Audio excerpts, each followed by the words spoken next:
చైతన్య రథం ప్రేక్షకులకు స్వాగతం. నమస్కారం. నమస్తే సార్. నమస్తే బ్రహ్మంగారు, చైతన్య రథం వీక్షకులకు కూడా. సార్, ఆంధ్రప్రదేశ్ మద్యం స్కామ్ 2,00,000 కోట్లు అని చెప్పి ప్రచారం జరుగుతుంది. దాంట్లో ఉన్నారు అనుకున్న వ్యక్తులు కొంతమంది హైకోర్టు చుట్టూతా, సుప్రీంకోర్టు చుట్టూతా యాంటిసిపేటరీ బెయిల్ కోసం పరిగెత్తుతున్నారు.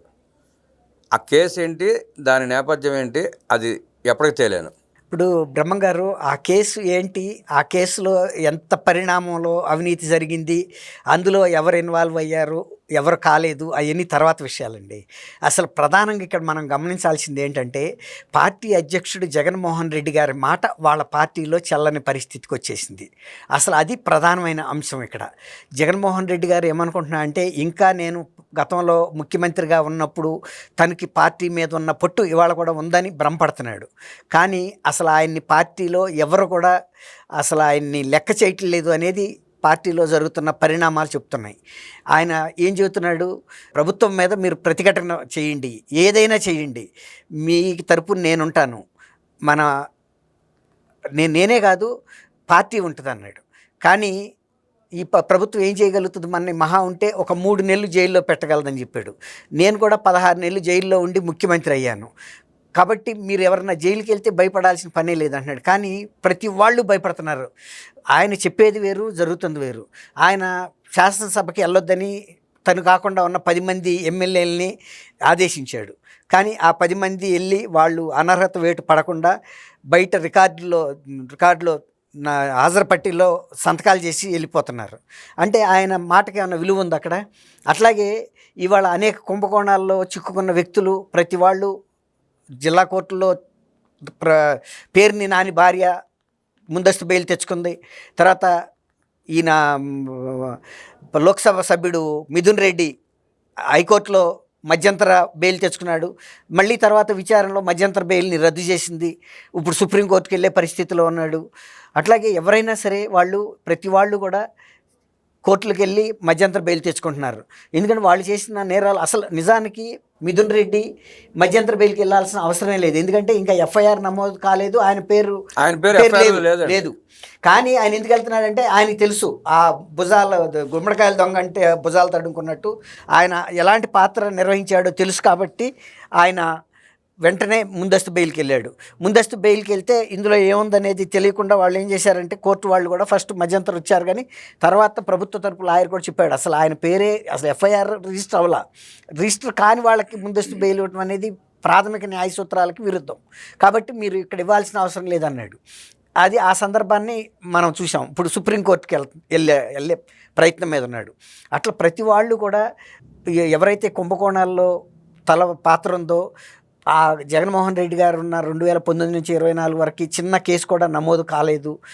ఎంత పెద్ద స్కాండల్, ఇప్పుడు మీరు అడిగారు ఎంత స్కాండల్, ఎవరు ఇన్వాల్వ్ అయ్యారని, 2 లక్షలు కూడా అయ్యిందని అంటున్నారని. అంటే అసలు నిజానికి సముద్రపు లోతు ఎవరైతే ఎట్లా చెప్పలేరు, ఆంధ్రప్రదేశ్లో మద్యం కుంభకోణం లోతు ఎవడో చెప్పలేని పరిస్థితిగా ఉందండి. ఒక ప్రాథమిక అంచనాలుగా తయారు చేస్తేనే 1,00,000 కోట్ల రూపాయల వ్యాపారం జరిగినట్టు చెబుతున్నారు. అది కూడా ఖచ్చితమని ఏం చెప్పలేము. మీరు అన్నట్టు 2 లక్షల కోట్ల వ్యాపారం కూడా జరిగి ఉండొచ్చు. ఎందుకంటే అంతా కూడా నగదు మీద జరిగింది, ఎక్కడ కూడా డిజిటల్ పేమెంట్లు జరగలేదు. తర్వాత మద్యం తయారు చేసే డిస్టిలరీస్ కూడా అన్ని వైఎస్ఆర్సీపీ పార్టీ నాయకులు కబ్జా చేశారు. అంతకుముందు ఇండియన్ మేడ్ ఫారిన్ లిక్కర్ అని స్టాండర్డ్ బ్రాండ్స్ తయారు చేసే డిస్టిలరీస్ని వీళ్ళు నయానో భయానో మొన్న కనుక కాకినాడ పోర్ట్ని సీఎం గారింటికి తీసుకెళ్ళి విక్రాంత్ రెడ్డి, కేవీ రావు గారిని ఎలా అయితే బెదిరించారో ఆ రకంగా చాలామంది, అంటే నంది పైప్స్కి సంబంధించిన ఎస్పీవై రెడ్డి గారు లాంటి పెద్ద పారిశ్రామికవేత్త చెందిన డిస్టిలరీస్ని కూడా నయానో భయానో వీళ్ళు స్వాధీనం చేసేసుకున్నారు. ఎందుకు చెబుతున్నానంటే అక్కడ ఎవరనేది కాదు, వాళ్ళకి డబ్బు కనపడుతుంది. ఆ డబ్బు కోసం వాళ్ళు ఈ డిస్టిలరీస్లో నాసి రకం మందు తయారు చేసి వాళ్ళు ఎంత క్వాంటిటీస్ తయారు చేశారో కూడా ఒక లెక్కపత్రం లేదు.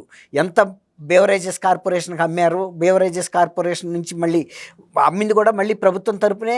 ప్రభుత్వం ఎప్పుడైనా డిజిటల్ పేమెంట్లు ప్రిఫర్ చేస్తాయండి, కానీ ఇక్కడ డిజిటల్ పేమెంట్ 0.68% మాత్రం జరిగింది. మిగిలిన 99.32% కూడా అన్నీ నగదు చెల్లింపుల్లో జరిగింది. ఇప్పుడు ఒక అందాజా లెక్క అంటే సుమారు లెక్క ప్రకారం చూసుకున్న 1,00,000 కోట్లు అయితే అంటున్నారు. 1,00,000 కోట్లలో 18,000 కోట్ల రూపాయలు ఇక్కడ ఉన్నాయి, 4,000 కోట్ల రూపాయలు విదేశాలకు తరలి వెళ్ళిపోయినాయి అంటున్నారు. దీన్నే మనీ లాండరింగ్ అంటారు. ఈ మనీ లాండరింగ్ అనేది ఈ సిఐడీలు ఇక్కడ పోలీసుల కన్నా ఇది ఈడీ ఎన్ఫోర్స్మెంట్ డైరెక్టరేట్ వాళ్ళ పరిధిలో జరగాల్సిన ఎంక్వైరీ అది. గతంలో తమిళనాడులో పక్క రాష్ట్రంలో జరిగిన 1,000 కోట్ల కుంభకోణానికే ఈడీ కదిలి వచ్చింది. ఇప్పుడు ఈ మద్యం కుంభకోణంలో మొన్న కృష్ణదేవరాయలు గారు లోక్సభలో నిండు సభలో మాట్లాడాడు, చెప్పాడు దీని లోతుపాతులు ఆయనకు తెలిసినంత వరకే.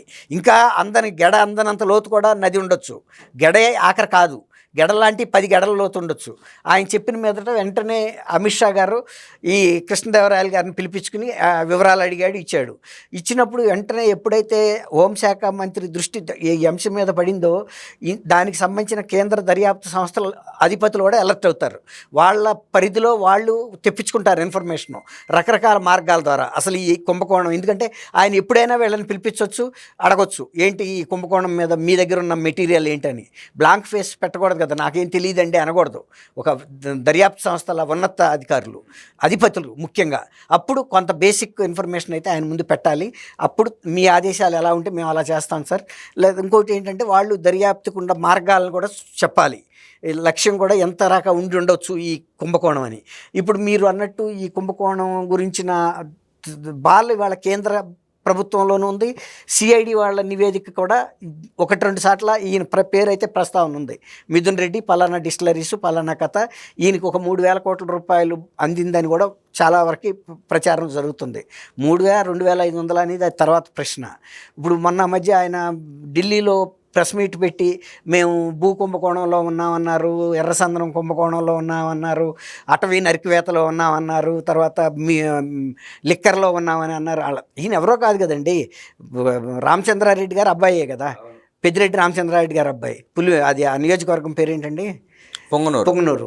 ఇప్పుడు ఆయన ఢిల్లీలో ప్రెస్ మీట్ పెట్టి ఛాలెంజ్ చేశాడు. ఛాలెంజ్ చేసిన 48 గంటలు కూడా పట్టలేదు ఆయనే దీనికి వెళ్ళటానికి, కోర్టు చుట్టూ పరిగెట్టడానికి. అంత ఛాలెంజ్ చేసినాడు. నువ్వెందుకు పరిగెత్తాల్సిన అవసరం ఉంది, నువ్వు నిర్దోషిగా బయటకు వస్తావు. ఒకవేళ నిన్ను అరెస్ట్ చేస్తే మాత్రం ఇప్పుడు 58 రోజులు చంద్రబాబు నాయుడు గారిని రాజమండ్రి సెంట్రల్ జైల్లో పెట్టినందువల్ల దోషి అని నేను తేలలేదు కదా. అట్లాగే ఇప్పుడు నీకు బెయిలు వస్తుంది. వీళ్ళు జగన్మోహన్ రెడ్డి గారేమో మీరు తెగించి పోరాడమని చెబుతుంటే వీళ్ళు భయపడి ముందస్తు బెయిల్కి, అంటే మేము ఇందులో నేరస్తులు అని ఒప్పుకున్నట్టే కదా పరోక్షంగా నైతికంగా కూడా. ఈ పరిస్థితుల్లో ఈ కుంభకోణానికి సంబంధించి ఇంకా కొంతమంది కూడా ఉన్నారండి, లేరని కాదు. వీళ్ళందరూ అసలు ఇంకోటి ఏంటంటే దీన్ని ఒక లాజికల్ ఎండకి తీసుకెళ్ళమంటారు ఏ కేసునైనా. అంటే దాన్ని ఏమంటారంటే తార్కిక ముగింపు అంటారు. రామకృష్ణారెడ్డి గారు కూడా తెలుగుదేశం కార్యాలయం మీద జరిగిన దాడిలో ఆయన్ని పోలీసులు పిలిచి ఇంట్రాగేషన్ చేసినప్పుడు మీరు మమ్మల్ని పిలిచి ఇంట్రాగేషన్ చేయటం కాదు, దీన్ని తార్కిక ముగింపుకి తీసుకెళ్ళమన్నాడు. అంటే ఆయన ఉద్దేశం ఏంటంటే మేము పాత్రదారులమే, అసలు మూల విరాట్లు వేరే ఉన్నారు, మీరు అక్కడ రాక ఎందుకు వెళ్ళటం లేదనేది పరోక్షంగా ఆయన దర్యాప్తు సంస్థలకు ఇచ్చిన హింటు. మీరు అక్కడ రాక వెళ్ళండి. అలాగే వివేకానంద రెడ్డి గారి హత్య కేసులో కూడా పాత్రదారులు చుట్టూ తిరుగుతున్నారు కానీ మూల విరాట్ల దగ్గరికి వెళ్ళలేకపోతున్నారు. మరి ఎందుకు వెళ్ళలేదు సార్ వీళ్ళు? అదే అంటున్నా. ఇప్పుడు ఎందుకు వెళ్ళలేదు అంటే ఇప్పుడు 12 ఏళ్ళ నుంచి 6 ఏళ్ళ నుంచి ఈ కేసు ఎందుకు విచారణకి రావట్లేదు, 12 ఏళ్ళ నుంచి జగన్మోహన్ రెడ్డి గారి మీద ఉన్న దాదాపు 21 కేసులు సిబిఐ కానీ ఈడీ కేసులు ఎందుకు దర్యాప్తుకు రావట్లేదని నేను కూడా మిమ్మల్ని ఎదురు ప్రశ్న ఇస్తే ఈ ప్రశ్నకు సమాధానం భారతదేశంలో చెప్పగలిగిన వాళ్ళు ఎవరూ లేరు. ఈవెన్ సర్వోన్నత న్యాయస్థానాలు కూడా ప్రజాప్రతినిధుల మీద కేసుల్ని 1 ఇయర్ లోపల చేయమని పదే ఆదేశిస్తున్నాయి. కానీ ఆదేశించినా కూడా ముందుకెళ్ళలేదు. తర్వాత మీకుండే ఇబ్బందులు ఏంటో మాకు చెప్పమని సిబిఐ దర్యాప్తు సంస్థను అడిగినాయి. తర్వాత సిబిఐ వాళ్ళు ఇప్పుడు సపోజ్ వివేకానంద గారి కేసు తీసుకోండి, అందులో అవినాష్ రెడ్డి బెయిల్ని రద్దు చేయమని సునీత్ గారు వెళ్తుంది. సునీత్ గారు వెళ్తున్నప్పుడు సర్వోన్నత న్యాయమూర్తులు ఏమని అడిగారు, ఈ బెయిల్ రద్దు గురించి ఒక బాధితురాలు కుమార్తెగా సునీత వస్తుంది కానీ దర్యాప్తు అధికారులుగా మీ సంస్థగా మీరు ఎందుకు రావట్లేదని కూడా వాళ్ళని ప్రశ్నించాడు. కనీసం మీ అందరు మీరు స్వయంగా వేయకపోయిన పిటిషను కనీసం ఆమె వేసిన పిటిషన్లో మీరు ఇంప్లీడ్ అయిన అవ్వచ్చు కదా అని అడిగితే వాళ్ళ దగ్గర సరైన సమాధానం లేదు. అట్లాగే ఇప్పుడు మీరు అడిగారు ఎందుకు విచారణకు నోసుకోవటం లేదు ఈ కేసులని. అసలు ఒక అంత సెన్సేషనల్ మర్డర్ కేసు 6 ఏళ్ల పాటు విచారణ దశకి రాకపోవటం అనేది చాలా శోచనీయమైన విషయం. అసలు ఇంకోటి సార్, 6 నెలల్లోనే ఒక మర్డర్ కేసు అటో ఇటో తేలిపోవాలి. ఎక్విటల్ అన్నా జరగాలి, లేకపోతే పనిష్మెంట్ అన్నా జరగాలి. ఇది జరగటం లేదు, అది జరగటం లేదు. ఇప్పుడు సునీత గారు కూడా అడుగుతున్న ప్రశ్న అదే, ఎందుకు 6 సంవత్సరాలు పడుతుందని.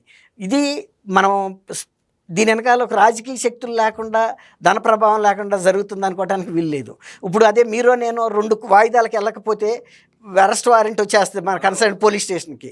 మరి జగన్మోహన్ రెడ్డి గారు 3,500 పైన వాయిదాలకు కూడా వెళ్ళకపోయినా, మరి ఆయనకి పెద్ద కేసులైనా ఎందుకు అరెస్ట్ వారెంట్ ఇవ్వలేకపోతున్నారు అన్నదానికి కూడా $1 మిలియన్ ప్రశ్నగానే ఉంది. దీనికి సమాధానం ఎవరో చెప్పలేకపోతున్నారు. కాబట్టి ఇప్పుడు దానికి సమాధానం ఎవరు చెప్పాలి సార్? ఏది ఆయన 4,000 వాయిదాలకు ఎంతవరకు వెళ్ళా, ఆయన పెట్టిన కోడికత్తు కేసుకి ఆయనకు వాయిదాకి వెళ్తుందా, అవును, ఆయన మీద ఉన్న ఆర్థిక నేరాలు మోపబడిన సిబిఐ ఈడీ కేసులు కూడా ఆయన వాయిదాలకు వెళ్తుందా? ఇప్పుడు వీటికి సమాధానం ఎవరు చెప్పాలి? ఇప్పుడు అదే అంటున్నాయి, ఈ వ్యవస్థలో సమాధానం చెప్పే వాళ్ళు ఎవరు లేరు. రాజ్యాంగంలో ఉన్నాయి, అన్నీ బాగానే ఉన్నాయి. రాజ్యాంగం ఆచరణలో ఎందుకు ఇలా జరుగుతుంది? ఇప్పుడు జగన్మోహన్ రెడ్డి గారు కూడా అంబేద్కర్ అంటే చాలా నాకు గౌరవం, భక్తి అని చెబుతున్నాడు. చట్టానికి లోబడుతున్నా అన్నాడు. ఆయన సుప్రీంకోర్టు న్యాయమూర్తిగా రమణ గారిని నియమిస్తున్నప్పుడు ఈయన అనర్హుడు అని ఒక బహిరంగ లేఖ రాశాడు. ఇప్పుడు తన మీద ఉన్న కేసులు అటో ఇటో తేల్చమని ఆయన బహిరంగ లేఖ రాయాలి కదా. నేను ఎన్నికలకు వెళ్ళినప్పుడల్లా నాకు ఇది ఒక ఇబ్బందికరమైన పరిణామంగా ఉంది, నేను ఇన్ని కేసుల్లో ముద్దాయిగా ఉండి ప్రజల ముందుకి వెళ్ళాలంటే అది త్వరగా విచారణ చేయమని ఆయనే బహిరంగ లేఖ రాయొచ్చు, తప్పేం లేదు. ఇప్పుడు నేను తప్పు చేసి నా మీద విచారణ జరిపించమని నేను అడగటంలో కూడా తప్పు లేదు. ఎందుకంటే నేను నా నింద నుంచి కడుక్కోవాలి, లేకపోతే ఆ నింద నా మీద అలా పడి ఉంటుంది. ఇప్పుడు మన మీద ఏదన్నా అసిద్ధం పడింది అనుకోండి, కడుక్కుంటామా అలాగే తిరుగుతామా? కడుక్కుంటాం. ఎవరైనా చేయాల్సింది అదే. ఆయన కడుక్కోవట్లేదు, అదే అంటున్నా. ఇప్పుడు తను ఇతరుల మీద మరకలను చూపిస్తున్నాడు కానీ తను వంటి మీద పడ్డ మరకలు, తన మీద ఉన్న కేసుల గురించి ఆయన మాట్లాడట్లేదు. ఇప్పుడు ఎక్కడ శవం దొరికినా పరిగెత్తుకుంటూ వెళ్తున్నాడు.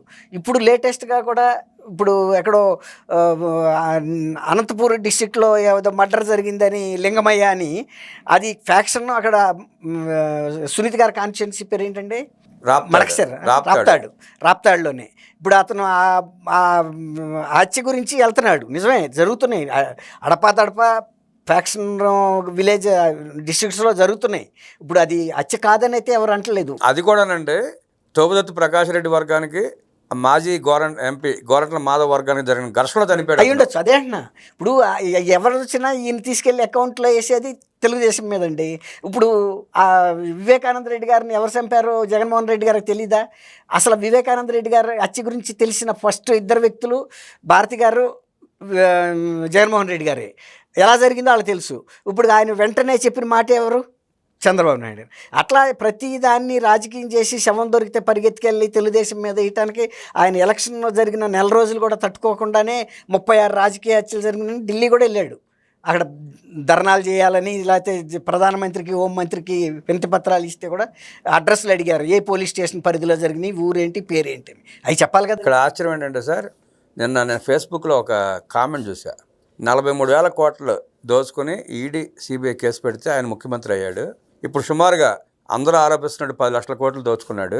ఈ 10 లక్షల కోట్లు ఖర్చు పెట్టి ప్రధానమంత్రి అయిపోయి ఆయన మీద ఉన్న కేసులన్నీ కొట్టేసేసుకుంటే ఆయనే మాకు ప్రజలు కట్టే పన్నులు ఖర్చుని తప్పుతుంది కదా, లేదు అంటే ఈయన కేసులకే కొన్ని 100,000 కోట్లు ఖర్చు పెట్టాల్సి వస్తుంది న్యాయస్థానాలకి, లాయర్లకి తిరగడానికి అని చెప్పి ఒక పోస్ట్ చూసా. దాన్ని ఎట్లా చూస్తారు సార్ మీరు? ఇప్పుడు ఒక సాధారణ పౌరుడి ఆత్మఘోష అండి అది. ఒక సాధారణ పౌరుడి ఇన్ జనరల్గా కూడా ఉంది అది. దోసేసుకున్నాడు, ఇంకా ఈ ఖర్చులు మా భారం మా మీద ఎందుకు? అదే అన్న. ఇప్పుడు చాలామంది ఏమనుకుంటారంటే, ఇంకా ఎందుకు ఈ ప్రధానమంత్రి పోస్ట్ కూడా నువ్వే తీసుకుంటే ఇక కేసులు ఉండవు, సిబిఐ ఉండదు, నీ జప్తు చేసిన ఆస్తులు కూడా మళ్ళీ నీకే ఇచ్చేస్తారు. ఎందుకంటే నువ్వే సంతకం పెట్టవచ్చు, రిలీజ్ ఆర్డర్, నీ మీద ఉన్న కేసులు రద్దు చేసుకునే అధికారం నీకు వస్తుంది. ఇప్పుడు ఇక్కడ రాష్ట్రంలో 5 ఏళ్ల పాలనలో ఆయన మీద కానీ, ఆయన అనుచరుల మీద కానీ అవినీతి కానీ, అక్రమాలు కానీ, హత్యలు కానీ, అత్యాచారాలు ఏమీ కూడా బుక్ చేయకుండానే ఈవెన్ కాకినాడ పోర్ట్ లాంటి, సెజ్ లాంటి కూడా ఒక ఆట వస్తువు కింద లాగేసుకున్నారు. ఒక మనిషి ఇప్పుడు మీ చేతిలో ఉందండి, ఎగబడి లాక్కుంటే బలం ఉందని, అది అంతే జరిగింది. అట్లాంటి ఎన్ని జరిగినాయి. మళ్ళీ ఇప్పుడు కొత్త గవర్నమెంట్ వచ్చి ఈడీ వచ్చిందన్న భయానికి కక్కారు. ఒక్కోసారి మీరు ఎప్పుడన్నా మీరు చూడండి యూట్యూబుల్లో, కొండ సెలవులో తను శక్తికి మించి కూడా ఆపగా తినేస్తాయండి, కానీ అది అరిగించుకోలేక కక్కేస్తాయి. అట్లా కక్కితేనే వాటి ప్రాణం నిలబడుతుంది. లేకపోతే మొన్న కూడా జరిగింది అదే కాకినాడ పోర్టు విషయాల్లో. పాములు కూడా అంతే, గుడ్లు కూడా ఆపగా మింగుతి జీర్ణించుకోలేవు, కక్కుతి. అట్లాగే వీళ్ళు కూడా ఈ 5 ఏళ్ళు కాదు, మనం 30 ఏళ్ల పాటు ఉంటాము, ఈ 30 ఏళ్ళలో ఇదంతా జీర్ణం అయిపోతుంది అనుకుని ఆపగా తిన్నారు. అంతకెందుకు విజయసాయి రెడ్డి గారు అమ్మాయి పోర్టుకి ఆనుకుని కట్టిన గోడలు పీకటానికి కోట్లు ఖర్చు అవుతున్నాయి. ఇప్పుడు న్యాయస్థానాలు కూడా ఆ అమ్మాయి దగ్గర నుంచి నేహారెడ్డో ఇది ఉంది అమ్మాయి పేరు, అలలో అంటుకునే వరకు ప్రైవేట్ భూమి ఉంటుందండి. మీరు చెప్పండి మీకుండ అనుభవంలో. నేను విచిత్రం సార్, అదే అంటున్నా, అక్కడ వరకు ఒక హోటల్ కట్టాలని. ఇప్పుడు ఈయన కనుక ఋషికొండ మీద కట్టి ప్రతి రూమ్లో నుంచి సీ వ్యూ కనపడాలి, షిప్పులు కనపడాలి, బీచ్ కనపడాలి, వాష్రూమ్లో కూర్చున్నా కూడా ఆయన కనపడాలన్నట్టు కట్టినట్టుగా అలాంటి ఆప పనులు చేస్తే ఆత్ర పనులు పుట్టగా ఉంటాయి ఇవన్నీ కూడా. ఇప్పుడు మీరు అన్నట్టు ఈ ఇంత పెద్ద కుంభకోణాన్ని దర్యాప్తు చేయాలంటే కూడా ఇవాళ సిఐడితో పాటు కేంద్ర దర్యాప్తు సంస్థల సహకారం కూడా అవసరం అవుద్ది. బహుశా నేను అనుకోవటం అమిత్ షా గారు మొన్న కృష్ణదేవరాయలు గారిని పిలిపించుకుని మాట్లాడినప్పుడు ఎంత అమౌంట్ ఇన్వాల్వ్ అయింది అన్నప్పుడు ఆయన మనసులోకి ఒక ఆలోచన కూడా వచ్చి ఉండవచ్చు. దీన్ని ఒక్క రాష్ట్ర సిఐడికే కాదు, అవసరమైతే సిబిఐ లాంటి సంస్థలని, ఈడీ లాంటి, విజిలెన్స్ ఇలాంటి సంస్థలని కూడా దించి దర్యాప్తు చేయాల్సిన అవసరం ఉందని కూడా ఒక ఆలోచనకు వచ్చి ఉండొచ్చు. అంటే ఆలోచనకు రావడం మంచిదే సార్, బాగానే ఉంటుంది. కాకపోతే కోడికత్తి టమాటా సాస్ కేసులో ఎన్ఐఏ ప్రవేశించింది, ఎన్ఐఏ కూడా ఏం చేయలేకపోయింది. 43,000 కోట్ల కేసుల్లో సిబిఐ, ఈడీ ఇంతవరకు ఏం తేల్చలేకపోయింది. వివేకానంద రెడ్డి మర్డర్ కేసులో సిబిఐ ఇంతవరకు ఏం తేల్చలేకపోయింది, సాగదీస్తూ ఉన్నారు. అట్లాగే ఇప్పుడు కొత్తగా వచ్చి కొన్ని వందల కేసులు, 12 ఏళ్ల క్రితం తేలని కేసులు, ఈ కొత్తగా ఈ కేసులో ఎప్పటికి తేలేను, ఇంకో జన్మ పట్టిన ఆచరణ లేదు అన్న ఆలోచన కూడా ప్రజల్లో చర్చ కూడా ఉంది. మీరు అన్నట్టు గుర్రం ఎగరవచ్చు, రాజు పోనవచ్చు అని ఒక రాజుగారు ఒక కార్పెంటర్కి నువ్వు ఎగిరే గుర్రం తయారు చేయమని ఆజ్ఞ చేశాడు, లేకపోతే నీ ప్రాణం తీస్తానని.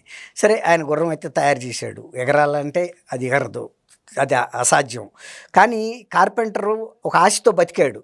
ఎందుకంటే శిక్ష పడే వరకు గుర్రం ఏమైనా ఎగురుతుందేమో, నా శిక్ష అమలయ్యే లోపల రాజుగారు పోతాడేమో, ఈ 2 అవకాశాలు అయితే ఉన్నాయి. అట్లాగే ఇంకా రాబోయే ప్రభుత్వాలు కానీ ఈ ప్రభుత్వంలో కానీ ఏ రోజో ఒకరోజు ఏదో ఒక సంస్థ ద్వారా ఒత్తిడి పెరిగి ఈ విచారణ జరగవచ్చు, ఆ దోషులు శిక్షించబడవచ్చు అని ఆశించటమే. ఇప్పుడు ఆయన ఎవరో ఫేస్బుక్లో పెట్టాడని చెప్పారు కదా, ఇక అన్ని పదవులు నువ్వే అనుభవించవయ్యా, ప్రైమ్ మినిస్టర్ కూడా నువ్వే అయ్యి నీ కేసులు నువ్వు రద్దు చేసుకో, నీ జప్తు చేసిన ఆస్తులు నువ్వే స్వాధీనం చేసుకో వెనక్కి, అంతే. ఇక కేసులు లేవు, ఏమి లేవు, ఈ బాధ అంతా ఎందుకు, కోర్టులు, కేసులు, పెద్ద పెద్ద లక్షల పేజీల దర్యాప్తు నివేదికలు అని అన్నట్టు ప్రజల భావన అలా ఉంది. కానీ ఈ నిర్వేదానికి భగవంతుడు ఏదైనా ముగింపు చేస్తాడని చూద్దాం. దోచుకున్న లక్షల కోట్లకు తోడు ఈ 1000 కోట్లు మాకు ఖర్చు ఎందుకని చెప్పి ప్రజలు అసహనం వ్యక్తం చేస్తున్న ఈ పరిస్థితుల్లో వ్యవస్థలు ముందుకొచ్చి ప్రజల మనోగతను అర్థం చేసుకుని జగన్మోహన్ రెడ్డి అండ్ కో కేసును త్వరితగా పరిష్కరించాలని చెప్పి దుర్గా కుమార్ గారి సూచనల్ని స్వీకరిస్తారని ఆశిస్తూ ధన్యవాదాలు సార్. Thank you. నమస్కారం.